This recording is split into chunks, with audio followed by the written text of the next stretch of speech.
बिस्मिल्लाहिर्रहमानिर्रहीम। अस्सलाम वालेकुम पाकिस्तान।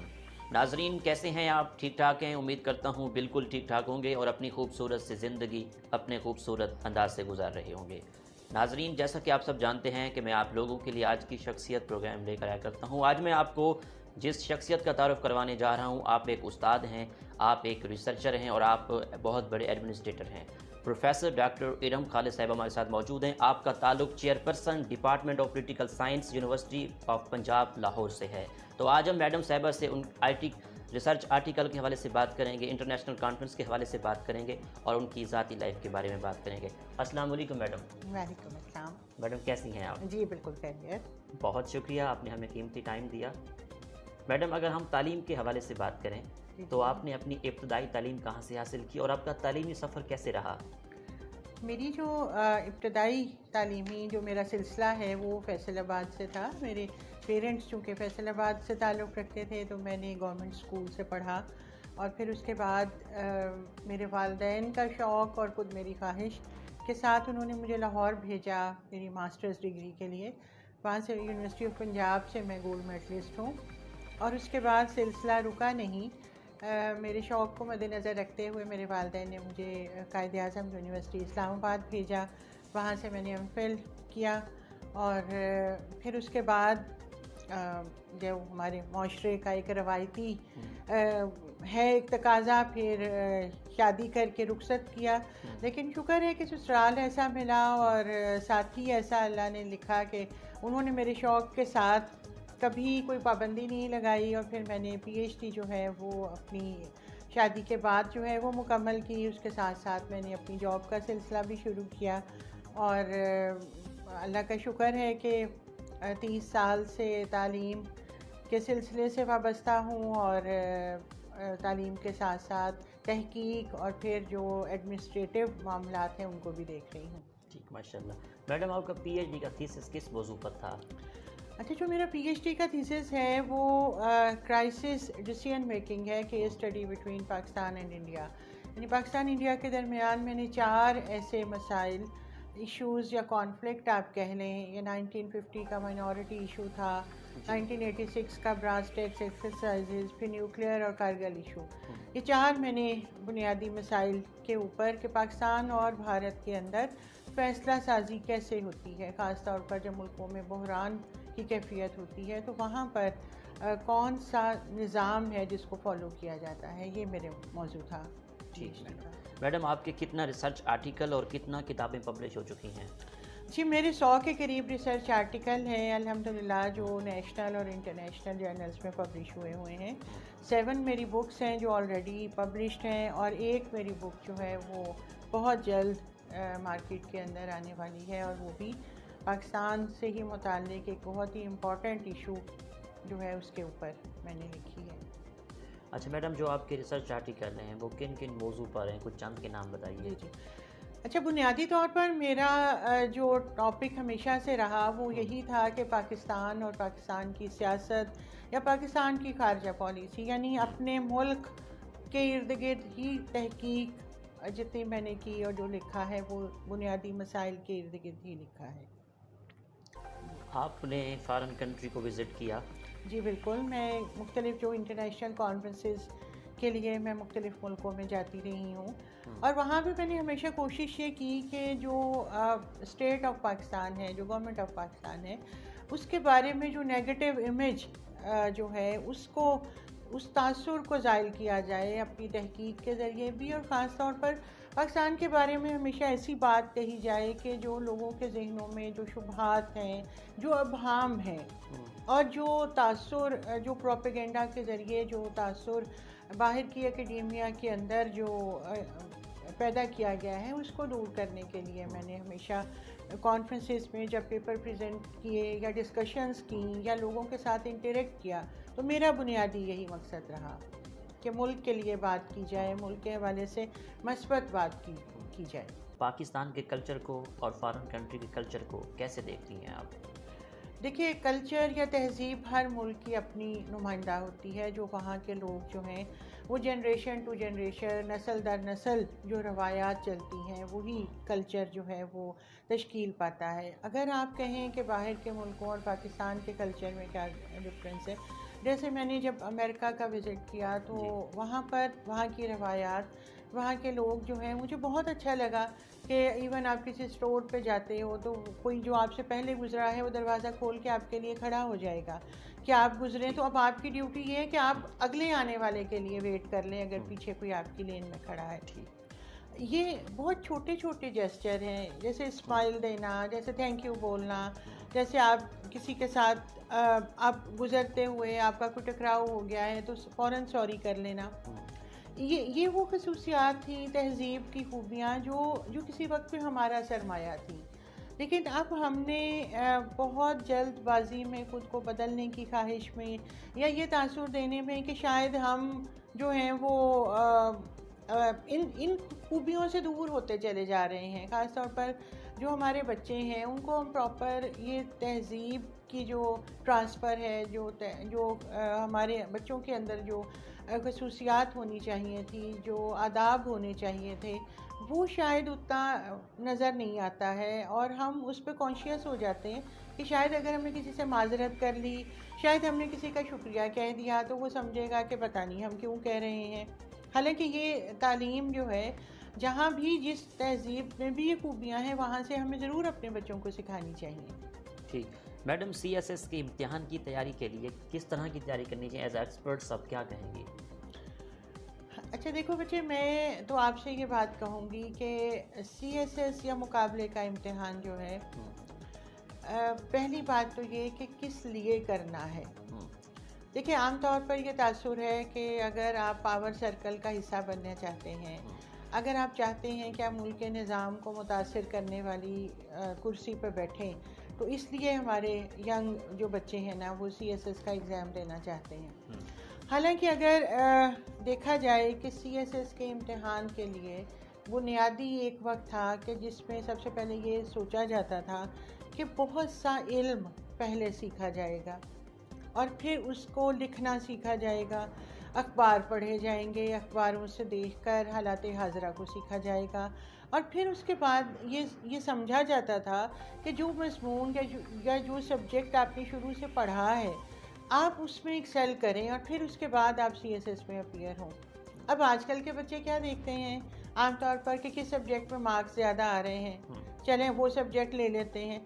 यानी वो जो बुनियादी स्पिरिट थी, CSS कोई आसान इम्तिहान नहीं है और उसका बुनियादी मकसद इंसान की अपनी शख्सियत के अंदर एक ऐसी मस्बत तब्दीली लाना था जिसमें आप खुद को तैयार करते हैं कि मुख्तलिफ़ फ़राइज़ या ड्यूटीज़ जो आपको अंजाम देना है वो आप कैसे उसके लिए तैयार हैं, क्या आप दे सकेंगे ये वो ड्यूटी सर अंजाम।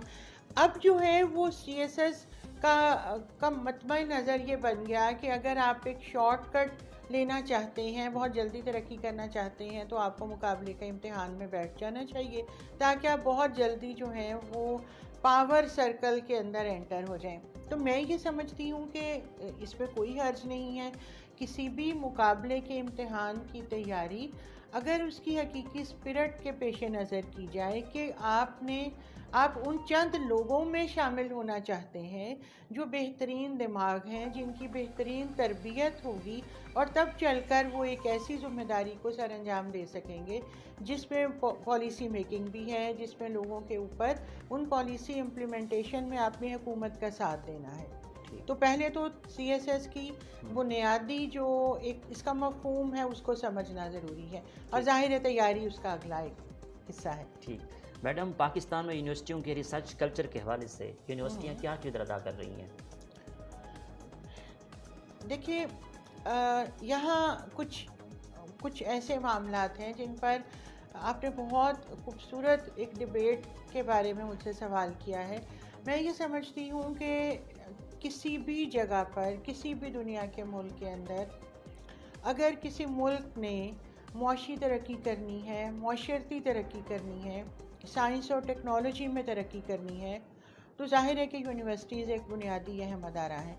लेकिन इसके साथ साथ यूनिवर्सिटीज़ का जो रोल है ना, वो सिर्फ साइंस और टेक्नोलॉजी की तरक्की करना नहीं होता, बल्कि सोशल साइंसेस के अंदर ऐसी तहकीक की ज़रूरत है जिससे आप अपनी माशरती तब्दीली को एक डायरेक्शन वाली तब्दीली जो है उस पर तब्दील कर सकें, क्योंकि हमारा मुल्क इस वक्त जो है वो बहुत से मसाइल का शिकार है, जिस पे हम बात करते हैं कि यहाँ लोगों के अंदर बर्दाश्त की कमी है, लोगों के अंदर टॉलरेंस की कमी है।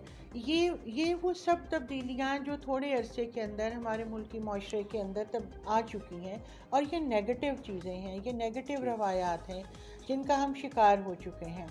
यूनिवर्सिटीज़ का इस वक्त ये फ़र्ज़ है कि चाहे वो सोशल साइंसेज़ हों, चाहे वो साइंसेज़ हों, चाहे वो टेक्नोलॉजी हो, बुनियादी तौर पर हुकूमत उनके साथ ऐसा प्लान बनाए कि जिस डिपार्टमेंट में जिस तरह के लोगों की ज़रूरत है, यूनिवर्सिटीज़ के साथ बाकायदा इंटरेक्ट करके वैसे मौज़ूआत का इंतखाब किया जाए। और फिर जब कोई रिसर्चर रिसर्च करता है तो उस रिसर्चर को इतना मौका दिया जाए कि वो किसी भी फोरम पर आकर बात कर सके, और फिर उस बात को पॉलिसी जो मेकर्स हैं उनके साथ बैठकर उस रिसर्च का कोई फ़ायदा कैसे उठाया जा सकता है उस पर डिबेट हो। जैसे आज आपने ये बात कही है तो देखिए मुझे मौका मिला कि मैं अपना नुक्ता नज़र जो है वो आपके साथ शामिल करूं, और बहुत मुमकिन है कि आपका प्रोग्राम सुनने वाला कोई बहुत बड़ा पॉलिसी मेकर हो, और वो मेरी बात सुनने के बाद कल को मुझसे पूछे कि जी मैडम आप बताएं कि आपने किस टॉपिक पे रिसर्च की है जो मुल्क पाकिस्तान के लिए फ़ायदेमंद है। तो अब जब बहुत ज़्यादा मीडिया का दौर है, जब कम्युनिकेशन मुमकिन है, तो बाकायदा तौर पर एकेडेमिया के लोग जो रिसर्च करते हैं और पॉलिसी मेकर्स, इनकी इकट्ठी सिटिंग्स होना बहुत ज़्यादा ज़रूरी है। ठीक है, और मीडिया इस पर बहुत यूज़फुल रोल प्ले कर सकता है। ठीक मैडम, पाकिस्तान के सियासी निज़ाम में किस तरह की तब्दीली लाने की ज़रूरत है? एज ए एक्सपर्ट्स आप क्या कहेंगी? जी, इस हवाले से मैं तो ये समझती हूँ कि 3 लेवल्स हैं पाकिस्तान के सियासी निज़ाम के अंदर तब्दीली लाने के लिए। पहली बात तो ये है कि हमें स्ट्रक्चरल चेंजेस चाहिए। ठीक है, अब स्ट्रक्चरल चेंजेस से मेरी मुराद ये है कि पाकिस्तान के अंदर इस वक्त नए सूबे बनना बहुत ज़्यादा ज़रूरी है, और उन सूबों की बुनियाद ये होनी चाहिए कि ना तो लोगों की शनाख्त को मसला बनाया जाए, उस पर डिबेट हो, और दुनिया के अंदर जो दूसरी फेडरेशंस जैसे अपने लोगों की पहचान को ख़त्म किए बगैर उनको नुमाइंदगी का हक देती है, वहाँ पर सूबे बन रहे हैं और सूबों की क्रिएशन को वफाक के लिए कोई ख़तरा नहीं समझा जाता। इसी तरीके का मॉडल पाकिस्तान में भी ज़रूरी है। पाकिस्तान में स्ट्रक्चरल चेंजेस बहुत ज़्यादा ज़रूरी हैं। दूसरी बात यह है कि हम बड़े तवील अरसे से ये देख रहे हैं कि मुल्क के निज़ाम के अंदर एक डिफरेंस जो है ना, वो एक लोगों के दरमियान और हुकूमत के दरमियान एक बहुत बड़ा गैप आता जा रहा है। लोग ये समझते हैं कि शायद जो भी हुकूमतें वक्त है वो हमारे मसाइल को हल नहीं करती, उनकी अपनी पॉलिसीज़ हैं, उनके अपने मसाइल हैं, वो उन पे लगे रहते हैं, लोगों की ज़िंदगियों में कोई मुनासिब मस्बत तब्दीली नहीं आती है। तो अगर ऐसा तासुर लोगों के जहनों में हो तो यकीनन ऐसा तासुर जो है वो खुशगवार नहीं होता, और फिर आहिस्ता आहिस्ता लोग जो हैं उनके अंदर और तरह के रुझानात जो हैं वो आना शुरू हो जाते हैं। तो मैं ये समझती हूँ कि एक स्ट्रक्चरल चेंजेस के साथ साथ इस वक्त हुकूमत वक्त को जो उसका फ़र्ज़ है बुनियादी तौर पर, और रियासत पाकिस्तान का ये फ़र्ज़ है कि वो अपने लोगों के साथ एतमाद का रिश्ता बहाल करें। अपने लोगों के जो बुनियादी मसाइल हैं, हमारे जो नुमाइंदे हैं, अगर हम महंगाई से परेशान हैं तो वो लोग जो हमसे वोट लेते हैं वो हमारी बात सुने और हमें कोई जामे हिकमत अमली हम तक कम्युनिकेट करें। ठीक, अगेन मैं ये कहूँगी कि देखिए, अगर आप ये सब सवालात पूछ रहे हैं तो बाकी मीडिया चैनल्स पर जिन पर बैठकर सिर्फ लड़ाई की बातें होती हैं, इख्तलाफ की बात होती है, वो सब इस कौमी जिम्मेदारी को सर अंजाम देने वाले सवालात पर बहस क्यों नहीं करवा सकते? करवा सकते हैं अगर करवाएं। ठीक है ना, अगर ये इसका मतलब ये है कि पता है सबको कि उनकी जिम्मेदारी क्या है, बस ये है कि कुछ और मामलात की अहमियत को ज़्यादा कर दिया जाता है, जिससे फिर अवाम और हुकूमत के रिश्ते के दरमियान जो गैप है वो ज़्यादा आता चला जाता है। और तीसरे नंबर पर यकीनन जो तीसरा जो सियासी निज़ाम के हवाले से जो अहम बात है वो ये है कि लोगों को भी पता हो कि उनकी जिम्मेदारियाँ क्या हैं। एज प्रोफेसर मुझे पता होना चाहिए कि मैं क्या रोल परफॉर्म कर सकती हूँ। मुझे सारा दिन में 200-300 स्टूडेंट से मिलना है। मैं अगर उनके साथ इन मौज़ूआत पर बात करती रहूँगी तो वो बच्चे जब अपने घरों में जाएंगे तो वो अपने घरों के अंदर भी ये पैगाम पहुँचा सकते हैं। तो कम्युनिकेशन जो है ना वो इस वक्त बुनियादी ज़रूरत है, और पॉजिटिव कम्युनिकेशन। ठीक मैडम, पाकिस्तान स्कॉलर्स की रिसर्च से हुकूमत पाकिस्तान कितना मुस्तफ़ीद हो रही है? देखिए, पहले तो ये रवाज ही नहीं था, ठीक है। अब ये है कि पिछले दिनों के अंदर जो थोड़ा सा इंटरेक्शन शुरू हुआ है, या वज़ीर आज़म पाकिस्तान ने ये जो अभी सिक्योरिटी डायलॉग के हवाले से एक बाकायदा तौर पर एक नई आगही की मुहिम जो है वो शुरू की गई है। मैं ये समझती हूँ कि आइंदा आने वाले दिनों में हम देखेंगे कि ये इंटरेक्शन बढ़ रहा है, और इसका कितना अच्छा फ़ायदा जो है वो हुकूमत को भी पहुँचेगा, और जाहिर है कि लोगों की दिलचस्पी भी, और ख़ास तौर पर जो स्कॉलर्स हैं वो भी अब ज़्यादा प्रैक्टिकल ओरिएंटेड जो बात है वो करना शुरू कर देंगे। पाकिस्तान के निज़ाम तालीम में जो मसाइल हैं और आप चाहती हैं हल होने चाहिए, ऐसे कौन से मसाइल हैं? सबसे पहला मसला ये है कि हमें तालीम के लिए, हम तालीम किस मकसद के लिए दिलवाना चाहते हैं। एक तालीम की ऐसी पॉलिसी जिसका मकसद बहुत वाज़ेह हो कि हम बेसिकली मुल्क से प्रोड्यूस क्या करना चाहते हैं। खाली डिग्री होल्डर्स प्रोड्यूस करना चाहते हैं, या हमें उन लोगों की ज़रूरत है जो मुल्की मामलात के अंदर कंट्रीब्यूट कर सकें। सबसे पहली बात तो ये है कि मुल्की पॉलिसी का एक वाज़ेह मकसद जो है वो डिटरमिन होना चाहिए, और फिर उसके साथ साथ कि हमारी प्रायोरिटीज़ क्या हैं, हमें किस शोबे में कैसे लोगों की ज़रूरत है। ये बुनियादी करने का काम है। अगर हुकूमत वक्त जो है वो इस काम को कर ले तो यकीनन आइंदा आने वाले सालों के अंदर बहुत से मसाइल जो हैं वो खुद ब खुद हल होना शुरू हो जाएंगे। मैडम, अगर ट्रैवल के हवाले से बात करें जी तो आपको ट्रैवल करना कितना पसंद है? मुझे ट्रैवल करना मेरी ज़िंदगी है। ठीक। क्योंकि मैं ये समझती हूँ कि आप जितना ज़्यादा ट्रैवल करते हैं आप ज़िंदगी की हकीकतों को उतने करीब से देखते हैं। और बहुत तवील अरसा हो गया पाकिस्तान के मुख्तलिफ़ हिस्सों को देखने की ख्वाहिश, वहाँ से सीखने की ख्वाहिश, इसी स्पिरिट के साथ मैं अक्सर ट्रैवल करती रहती हूँ। अच्छा मैडम, जब आप ट्रैवल करती हैं तो नए नए आइडियाज़ भी आते होंगे? जी बिल्कुल। तो ऐसे क्या आइडियाज़ आपकी क्या क्रिएशंस में इजाफा करते हैं? देखिए, जैसे मैं बुनियादी तौर पर रिसर्चर भी हूँ जी। तो जब मुझे किसी मौजू पर रिसर्च करनी होती है तो मेरी ये ख्वाहिश होती है कि मैं उन एरियाज़ को खुद जाके देखूं जिनके बारे में मुझे लिखना है, उन लोगों से मैं बात करूं, ताकि मैं खाली हवा के अंदर जो लफ्ज़ हैं वो ना लिखूं, बल्कि जहाँ जहाँ जाऊँ और जिस टॉपिक पे लिखना है वहाँ के लोगों के साथ इंटरेक्शन करने के बाद, ताकि एक हकीकी जो पिक्चर है वो सामने आ जाए जो मैं लिखूँ। तो मैं जैसे पिछले दिनों मैंने एक अर्बन सिक्योरिटी पर टॉपिक पे काम किया, तो मैंने 3 शहरों की केस स्टडी ली। तो मैंने उन तीनों के अंदर, उनके गलियों मोहल्लों के अंदर जाकर देखा कि लोगों के बुनियादी मसाइल क्या हैं। क्योंकि जब आप ट्रैवल करते हुए लोगों को उनकी ज़िंदगियों के हकीकी रंग देखते हो, तभी आपके जो लफ्ज़ होते हैं ना, फिर उन लफ्ज़ों के अंदर जान पड़ती है। वरना महज आप आर्टिकल लिख लें, आप मजमून लिख लें, वो खाली लफ्ज़ होते हैं, और वो इसीलिए आज तक वो लफ्ज़ जो हैं वो कभी अपनी अहमियत नहीं बना सके। ठीक। मैडम, एक अच्छे उस्ताद में और अच्छे एडमिनिस्ट्रेटर में क्या खूबियाँ होनी चाहिए? देखिए, एक अच्छा उस्ताद जो है वो है जो एक लफ्ज़ बोले और वो लफ्ज़ आप उसके सुनने वाले की रूह में उतर जाए। क्योंकि उस्ताद सिर्फ बोलता नहीं है, सिर्फ वो नॉलेज ट्रांसफ़र नहीं करता, वो दूसरी शख्सियत की तामीर कर रहा होता है।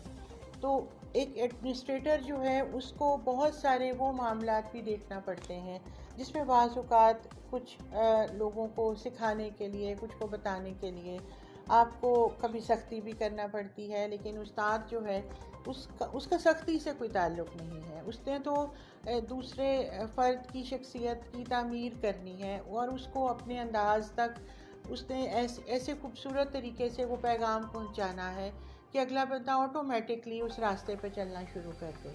एडमिनिस्ट्रेटर को रूल्स रेगुलेशंस के अंदर रहते हुए सिस्टम को रन करना है।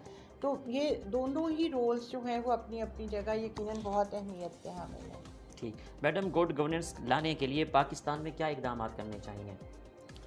गुड गवर्नेंस का जो कॉन्सेप्ट है ना, देखिए ये गवर्नमेंटैलिटी है बेसिकली, कि गवर्नमेंट की अप्रोच क्या है, गवर्नमेंट असल में अपने जो काम वो कर रहे हैं उससे वो बुनियादी तौर पर मुल्क के लिए क्या करना चाहते हैं, लोगों के लिए क्या करना चाहते हैं। गवर्नेंस के कुछ तो वो रूल्स हैं जो इंटरनेशनली हम जिन लफ्ज़ों की बातें करते हैं, ये अकाउंटेबिलिटी हो गई, ट्रांसपेरेंसी हो गई, लेकिन मैं ये समझती हूँ कि जो गवर्नेंस है वो बुनियादी तौर पर डिलीवरी है, सर्विस डिलीवरी है, कि आप अपने लोगों की ज़िंदगियों में कितनी अच्छी तब्दीली लाने में कामयाब रहे। ठीक है, जहाँ जहाँ कोई हुक्मरान अपने लोगों की ज़िंदगियों में मस्बत तब्दीली लाता है वो गवर्नेंस है, और अगर लोगों की ज़िंदगियाँ मुश्किल हैं तो वो बैड गवर्नेंस है। बाकी आप टर्मिनोलॉजी बोल लें, जार्गन्स बोल लें, वेस्ट की बनाई हुई जो फ़िलासफ़ी है आप उसको ले आए, वो सारे लफ्ज़ बोलने से तो लोगों की ज़िंदगियाँ नहीं बदलती। लोगों की ज़िंदगियाँ तो जब गवर्नमेंट डिलीवर करेगी, लोगों तक पहुँचेगा फ़ायदा, तभी गवर्नेंस का भी आइडिया खुद ब खुद लोगों को समझ में आएगा, और ये थीम जो है वो उसके साथ हम फेमिलियर भी होंगे। मैडम, आप माशाल्लाह बहावलपुर दी इस्लामी यूनिवर्सिटी बहावलपुर में आई हुई है, कॉन्फ्रेंस हो रही है पॉलिटिकल साइंस डिपार्टमेंट की, तो यहाँ आप आके आपको कैसा लगा? देखिए, अच्छा इत्तेफाक ऐसा है कि इस यूनिवर्सिटी का ये मेरा पहला विज़िट है। ठीक।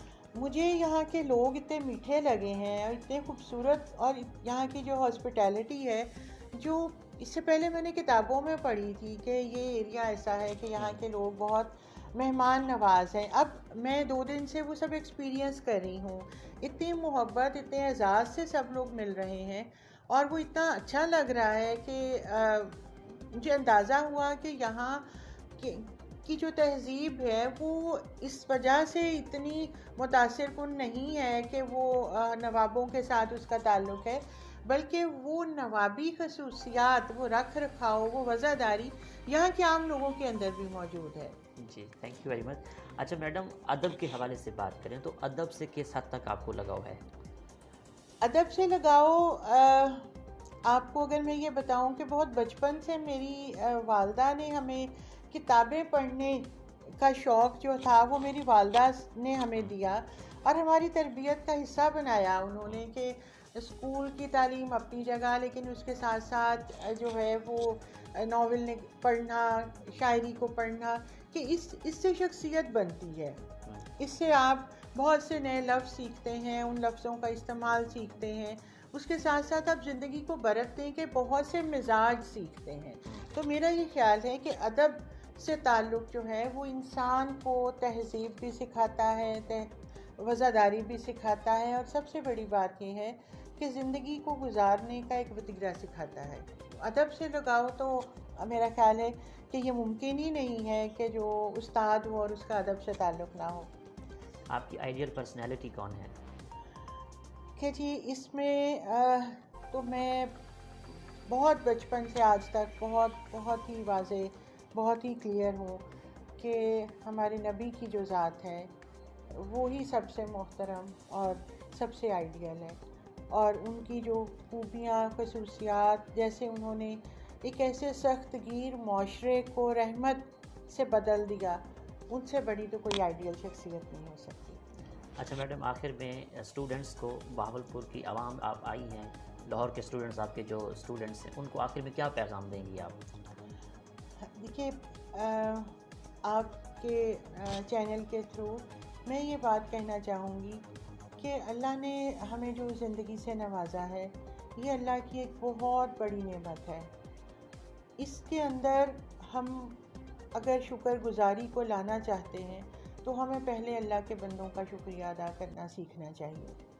जो अल्लाह के बंदों का शुक्रिया अदा नहीं कर सकता वो अल्लाह का शुक्रगुजार कैसे हो सकता है?